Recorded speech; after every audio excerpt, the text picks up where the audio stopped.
What's up, Brujitas? Trevor and Dave here. Today, we're going to start the spellcasting episode. We talk about how to do it, things like that, prepare for it, and then after, and I'll post it after this video, I'm going to be doing a really good love spell just for Valentine's Day in Lupercalia. So be ready for that. Okay, spellcasting. What is it? How do you do it? When, where, how, why, and how? Okay. Like I talked about in my previous videos, there are so many different types of spells to perform, different types of magic, high magic, low magic, in-between magic, whatever your need is, whatever energy you're trying to manipulate to manifest in your life, to bring about any kind of change in your life. Who knows? We all walk different paths, different needs, desires, what have you. And I know that one of the most popular spells, of course, are love spells and money spells, and then protection spells, and then banishing spells or binding spells. It just seems like the top spells to have or do perform. So let me give you this disclaimer, a couple disclaimers first. And you heard me mention this 100 times. And I've learned this in Christianity.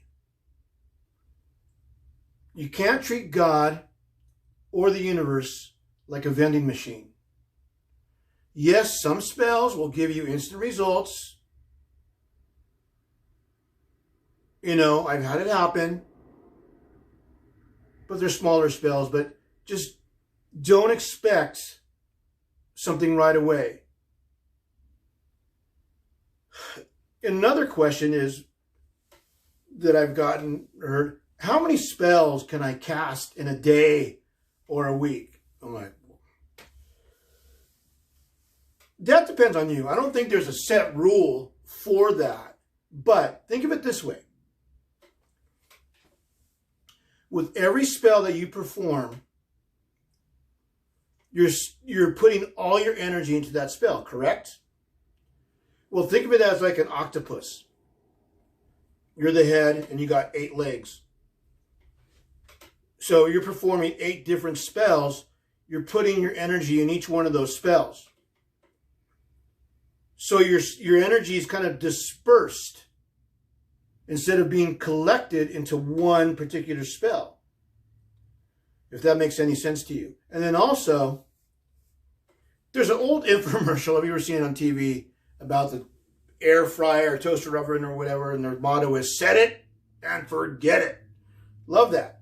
I kind of use that in spell casting, because when you cast a spell, don't dwell on it. Or try not to anyways. Cast it, let it go. Release that energy.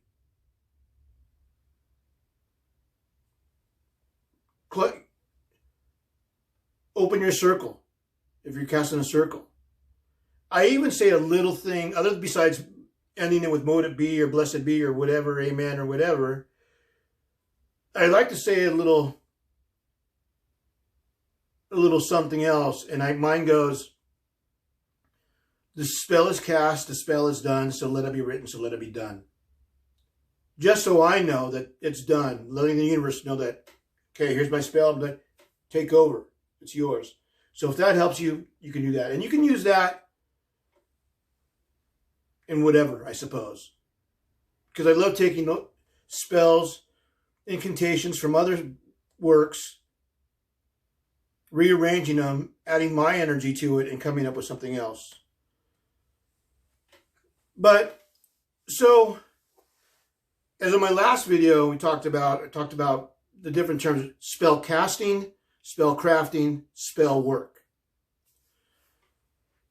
Spell casting, think of it as fishing. When you go fishing, you're casting out your line. Same principle. When you're casting a spell, you're sending it out to the universe. Okay? And this is why, and I'm going to go over this more in a minute, but it's so important that you use your words wisely in your intention, whether you're writing them down, singing them, saying them, whatever. Be precise, be to the point. Choose them wisely, because this is basically a scientific fact. But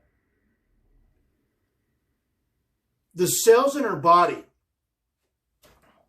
react to everything that we say, that our mind says, that comes out. And if you build up negativity, it can bring down your immune system. This is why I truly believe that a lot of people are getting sick from COVID or getting worse. Because one, their immune system is poor. And two, they're stressing on it, and it's breaking down their immune system. I had COVID back in November. Wasn't bad. I was sick for 4 or 5 days, and a little bit of lingering effects, but it knocked out. I've had strep throat that was 20 times worse than that. But I got lucky. Thank the heavens. So choose wisely what you say. And the term universe has been interpreted as one song, one truth. Universe. The words, and I said this in my last video, the words abracadabra. Now, living here in Vegas, we're filled with magicians. And sometimes street performers will come up to me and they'll do whatever. And I'm like, yeah, dude, that's called palming, or this is that. And they're like, shit. And they get mad and they walk away because I blew their cover. So, but the words abracadabra, for centuries, it's been around. I think the original pronunciation is kadabra.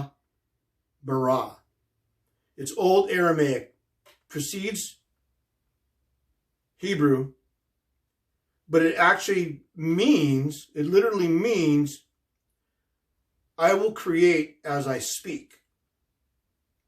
That's what spellcasting is, really. And what I love about spellcasting, and I've mentioned this back, I think in my Christianity versus witchcraft video, talking about how prayer, Christian prayer, is so similar to meditation and spellcrafting. The only difference that I think is that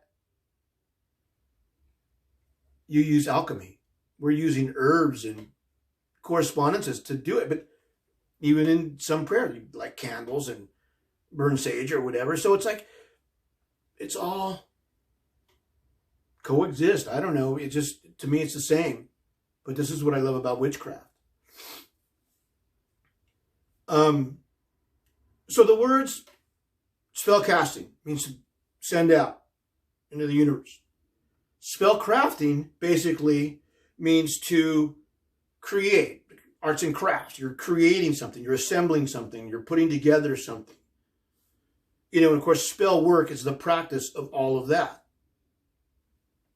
So now, I want to touch on the last video I posted in a 2-part series I called the daisy chain of spellcasting. Because before you approach your altar, before you sit down, kneel, stand, or however you perform and practice, doesn't matter. Before you do it, there's those steps that you need to take to get your mind frame in that order. And that's grounding, centering, meditating, and then visualizing, energizing, and setting your intention. These things all go hand in hand. Okay? So it's not written in stone, I suppose, that you have to do these things, but it's good to do these things. It's right to do these things. Because you really don't want to approach your altar in a bad mood, oh man, doing things or pissed off, your energy's totally in the wrong spot. Don't do it. Just don't do it. It's not how you want to do it. So, now, you're at your altar and you're ready to perform a spell. Whatever it is that you're going to do. Okay.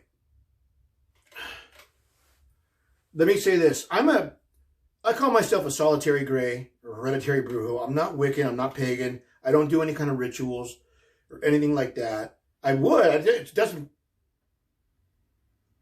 it's not against me. I just don't do it. So, depending on how ritualistic you are in your path, you can do whatever you want and however you want to do your spell work. So, my point is, if I'm making a spell jar, if I'm making a spell jar, I don't think I really need to cast a circle and, whatever, because I don't think there's any negative energies that are like, oh, you're doing arts and crafts again, I'm going to possess you. Yeah, I don't think so. Really don't think you need to cast a circle. But when you're sitting down to do a spell that you really just, your intention, your energy, you need to meditate for half an hour, whatever, you know what? I suggest you do a circle. And to do a circle, first step, like I said, I'm not going to get all ritualistic. You start at the north, you start at the east, whatever. And you want to go clockwise. And you can call on the elements, once again, depends on where you stand, what your path is. And you want this circle, you want to cast your circle like kind of wide, because you want to encompass yourself, all the materials that you're using, and the space that you're working in. So go in a clockwise position. Now, when you cast your circle, don't worry if you don't have certain tools or whatever, an athame, a wand, incense. You can do it with your fingers, pointing your fingers out, and do that. You can pour salt. If you want to get real, you pour salt around a circle. When I cast a circle, and I'll probably do it for the love spell, I use my wand. And my wand's not fancy. I'm a dude. I don't need super blingy. Just a stick, the pentacle ring, and tree of life on there, because it's wood. Now, when you're done performing your spell, go in a counterclock position to open it back up, to release it. And then also they say, and I'm so guilty of this because I'm such a pig, I'll cast my circle. Sit down and do my spell. I'm like halfway through. I'm like, shit, I forgot something. An herb or something. So I got to run to my kitchen, grab it. And usually when I'm in the kitchen, I'll grab a cookie while I'm there because I'm a pig. And I'm sure all the deities are just like going, oh, this asshole. Whatever. So they say when you're casting your circle, make like a little make-believe door so you can walk in and out so you don't actually break your circle. Because once you cast a circle and you cross it, you're breaking the circle and you're unprotected. So keep that in mind. Now, before you cast your circle, I'm going to backtrack a little bit. It's good, because this is like talking about having to run in the kitchen for something. It's good to, and I guess it's the importance of having, a grimoire, book of shadows to write stuff down. I'm horrible at this. I can't even read my own writing anyway, so. But for the love spell, I actually had to break out my grimoire. But, so if you write it down, or if it's a spell that you have found online on the internet or whatever, go through it. Make sure you have everything that you need. whatever stones you need, herbs, incense, you know, whatever work you actually have to perform in. You know, you want a cauldron, you want a bowl, you know, a burning bowl, you know, all these things, it's good to set them out before you do anything. Okay? So now, like I said, after this video, in a few days, I'm going to post a love spell video. So I kind of got my stuff together for that. You know, I got my oils to anoint my candles and stuff like that.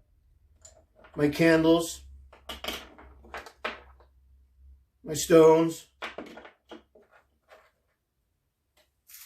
Herbs, flowers, things like that. Incense. Pretty much everything I need, I got ready to go. So, I'm going to leave you with this. I really hope this helps. Because spellcasting, I mean, that's, you know,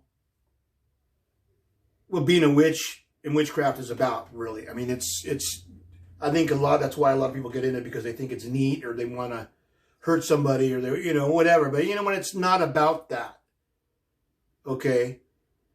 And I'm going to touch on this real quick. Very important when it comes to spellcasting. Because like I said, there's all kinds of types of spells. But when it comes to this, I cannot stress this enough, people. Do no harm. Do not manipulate somebody else's will. Just don't do it. Whether you believe in the threefold law or not, or karma or not, it's just not cool. Don't be an asshole. It's one thing to bind and banish, possibly hex. I'm a gray witch. It's not above me to do any of that if, and I haven't done it yet, because I've said this before, if somebody comes against me, especially if it's in person, I'd rather kick their ass in the flesh than waste my energy in binding them or whatever. So you really, really have to come against me and my family and my kids to make me want to do that. But don't manipulate somebody's will, especially when it comes to love spells. Okay? Because this is not cool. We'll talk about them more when I'm actually performing the love spell. So, you guys, I really hope this helps. Thanks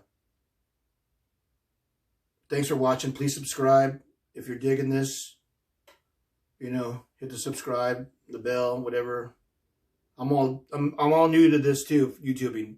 I'm not a baby witch, but to YouTubing.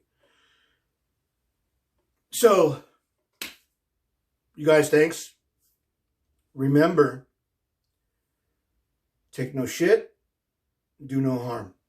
Do no harm, take no shit. Either way you want to go, the way you want to say it, don't do it. Love you guys. Peace out. See you on V-Day. I'm going to be wearing a tie, suit and tie maybe, just for the love spell, because it's a special day. So stay tuned for that. Peace out.